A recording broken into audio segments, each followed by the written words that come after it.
pessoal, tudo bom com vocês? Boa noite. Quero falar com vocês um pouquinho sobre pensão alimentícia. Só que eu não quero abordar aquela questão que todo advogado fala do binômio de necessidade e possibilidade. Eu quero abordar um terceiro aspecto, que é muito pouco abordado, que é a questão do bom senso. Já pararam para pensar que quando você entra com processo judicial, independente de qual seja o processo, basicamente você está falando, juiz, decida para mim. Você está transferindo para um terceiro a responsabilidade de decidir algo sobre a sua vida. Nesse caso, aspecto financeiro, mas você está deliberando para ele.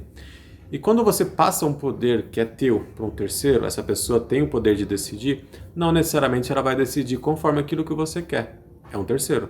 Um juiz é um terceiro técnico, ele vai decidir conforme a norma técnica exija.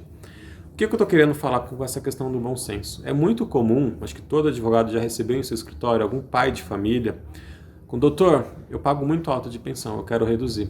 Você paga quanto? 400, 500 reais por mês. Ok. Quanto você recebe? 2.000. Só que eu peço para o meu empregador pagar as horas extras por fora para eu não ter um desconto um pouquinho menor. Tá bom. Aí você tenta explicar para ele que esses 400, 500 reais não é muito. Aliás, era para ser até mais se ele não tivesse suprimindo as horas extras. Você tenta explicar para ele que ele passa 4 dias no mês com a criança, os outros 25, 26, quem passa é a mãe. E esses 400, 500 reais é uma ajuda que você dá para que a mãe consiga criar esse menino, essa criança, ao longo desses 25, 26 dias. Você faz com que ele tenha um exercício de consciência para saber se realmente o pedido dele de redução tem bom senso. E normalmente não tem nesse tipo de situação. A lógica inversa também existe. O bom senso da mãe também existe. Não são raros os casos onde o pai, na situação do divórcio, na situação da separação, aceitou fazer um pagamento mais alto de pensão alimentícia. De repente veio a pandemia. Ele perdeu o emprego. Quando foi realocado no mercado de trabalho, tem um salário muito menor. É óbvio que ele não vai conseguir bancar o mesmo valor de pensão que ele tinha antes. E aí entra o bom senso da mãe. Ela precisa entender essa situação. Não adianta você bater, exigir que a pessoa pague um valor de pensão que ela não vai conseguir pagar. Ela também tem que sobreviver. Então o bom senso existe e é exigível dos dois lados. Não é só do marido, não é só da ex-esposa.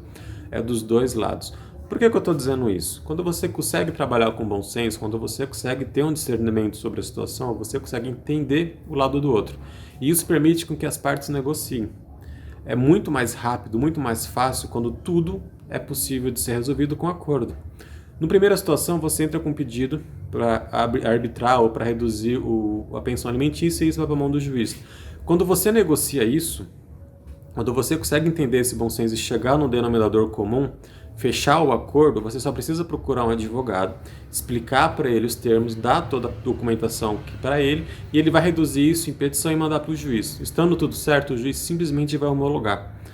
Percebe a diferença? No primeiro momento o juiz decide, no segundo momento o casal decidiu de forma conjunta e o juiz, se tiver tudo correto, claro, ele vai convalidar, ele vai homologar. É tudo muito mais rápido, é tudo muito mais fácil e é tudo muito mais barato. Sem contar que é muito menos traumatizante, já que não tem um litígio, tem um consenso.